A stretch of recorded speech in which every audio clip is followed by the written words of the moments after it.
last but certainly not least, my friend Jeff Stansfield. Now, we went in mostly alphabetical order, and Advantage Video Systems should have been near the front, but as always, there's a lot of different products that you've heard about today. What Jeff's going to tell you about is how his company integrates, how he makes all those things work together, and that's really an important part of the puzzle. It's not just the gear, but it's how you put it together and how you use it. Absolutely. So, take us home, Jeff. Take it home. Hi, my name is Jeff Stansfield. I'm the President and CEO of Advantage Video Systems. I want to thank you all for coming today. I want to thank Jim and Charlene and everybody on the crew for putting this one thing together. We go to a lot of Jim's expos, whether it's the lighting one or any of the other ones that he puts up throughout the year, and they do a great job. And we're going to look for him to see us at NAB. But what I want to talk about today is how you, like Jim said, is how you put this all together. Because we have all this technology. We saw all this incredible hardware. We saw WPC systems. There's Quantum Storage is one of the partners here. WPC Media Services is another partner. And all this stuff, you know, can be very, very complicated in how you put this whole thing together. Because if you don't know, you know, we have a lot of clients who go to these trade shows, and you walk through the hall, and you see the Vegas pretty lights, and you see the system, and it looks perfect, and it looks like it's going to fit right in your business. And you bring it home, you plug it in, and it doesn't work. Most technology adopters are actually, you know, done by the CEO walks up to his secretary and says, I need an asset management, or I need a storage system, or I need this new technology to be in our company. It's your job to get it in there. And they know nothing what to do. They don't know the questions to ask. They don't know, you know, and then necessarily how to employ it correctly. Because you can take this technology home, plug it in, and implement it. But then how do you support this technology? You know, a storage system needs a team behind it. It needs some people in the company, not just one guy to fix if a hard drive goes bad, to pull a hard drive out and put it in. But they need a team behind it to know how to support this technology. So most people, they come to this technology, and they put this technology in their office, and they really have no idea how to implement it properly, how to support it properly. And that's where a company like Advantage Video Systems comes in, because you can go buy the hardware anywhere. You know, there's Melrose Mac and B&H Photo in New York, and all these companies that you could buy this technology from. But does this company know what this technology means? You know, what is the difference between a PAM and a DAM? You know, PAM is production asset management, DAM is digital asset management. And storage, what kind of storage do you need to implement? You know, OWC has some great new storage called the Jupiter that's out. Really good, really powerful, really robust NAS system. That's a great system. You know, Quantum Storage and other companies like that have this higher end system where they do these things, and it costs a lot more money. And what is the difference between that technology? When do you need to go up to implement that kind of stuff? You know, your Blackmagic has some great systems and great hardware and great software that works within the company. But how do you implement it? If you bring Resolve in there and you're plugging it in, and how do you properly implement Resolve? Do you need GPU cards? How do you build a suite? We got, you know, the first presentation was on ASUS. What does ASUS really mean? Jay-Z gave a great presentation on ASUS and was talking about all this technology, about this great technology that's being developed. But what does it mean? You know, ASUS is something that is very important to the forward thinking of what we're doing. You know, if you are going to be coloring and grading for your next feature, you need to really think about ASUS and about what kind of ASUS you're doing, because there's different flavors of ASUS. You know, Dolby Vision has their version of ASUS with their codecs and their system. How do you implement it? And then how do you implement the ASUS system into your Avid or Avid and to Adobe or to Resolve? The entire workflows are entirely different. These applications the Kodaks are different for each of these things. So how do you implement those things? What do those things mean to your workflow? And how do you keep it in with your budget? You know, you can't, you know, if you go out and just buy technology without thinking it, without developing a team, without having someone to help you and be there for you, you're gonna fail most of the time. That's most of the technology failures happen because companies implement technologies without developing the proper workflow. You know, we look at the workflow as three things. You know, storage, there's DAM, and there's archiving. Those are the three paramount things to a workflow. And you have to balance these things and find out what is the correct, you know, equipment to do. Whether it's, you know, low WPC NAS RAID or quantum storage high-end RAID. What's the difference between GigE and fiber channel? GigE and fiber channel are two totally different technologies that are out there. GigE runs off of a Ethernet protocol.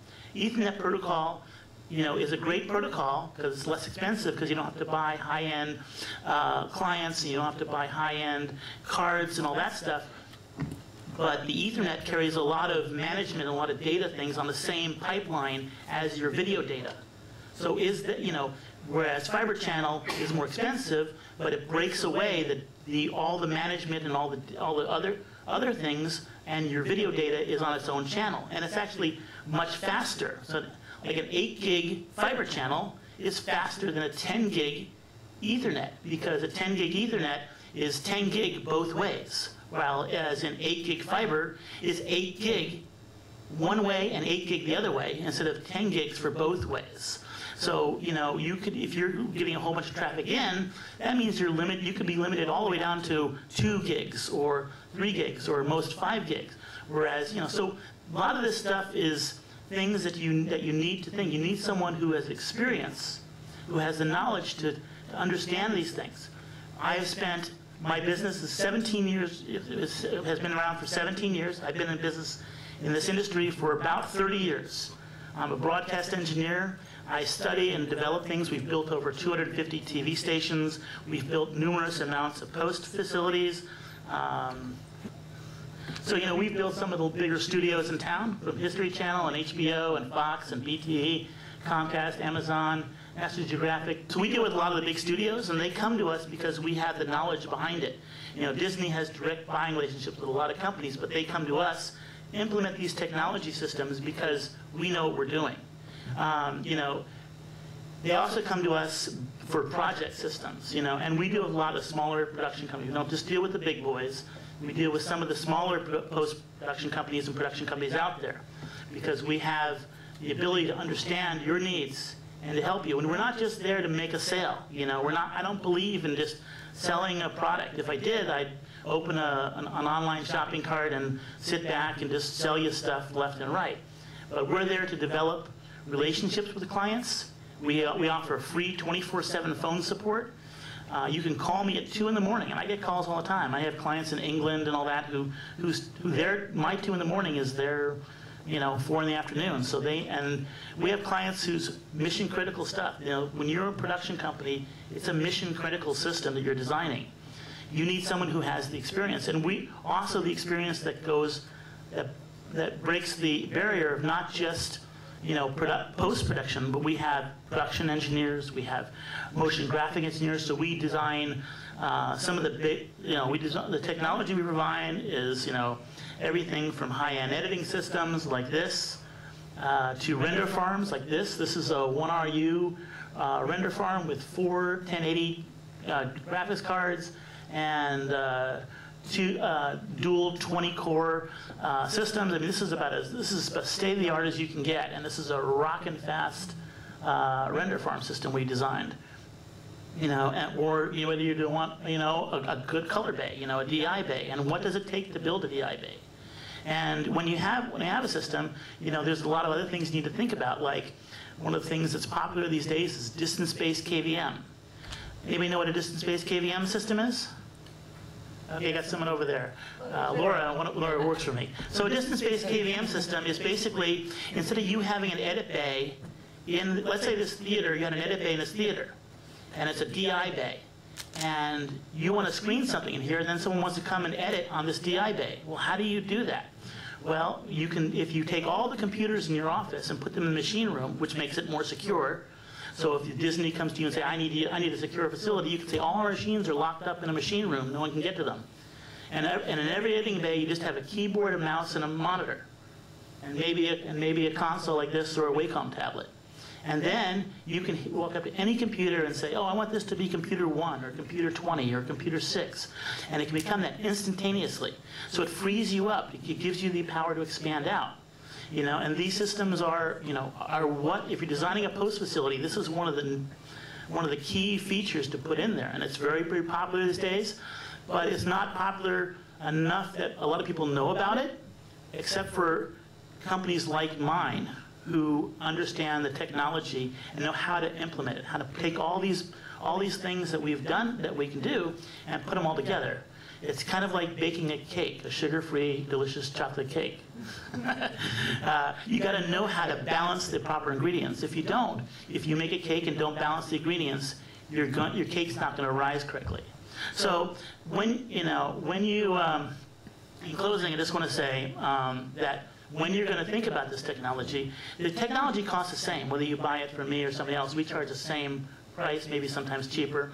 But having a company who stands behind you and knows how to implement all this technology and knows how to put it together. I know everybody here, Adobe and Avid and everybody who's been here. I mean, WPC is one of my partners, and you know, and so I would think about, I would urge you to think about looking at a company and looking at my company, which is really what I want to urge you really to do,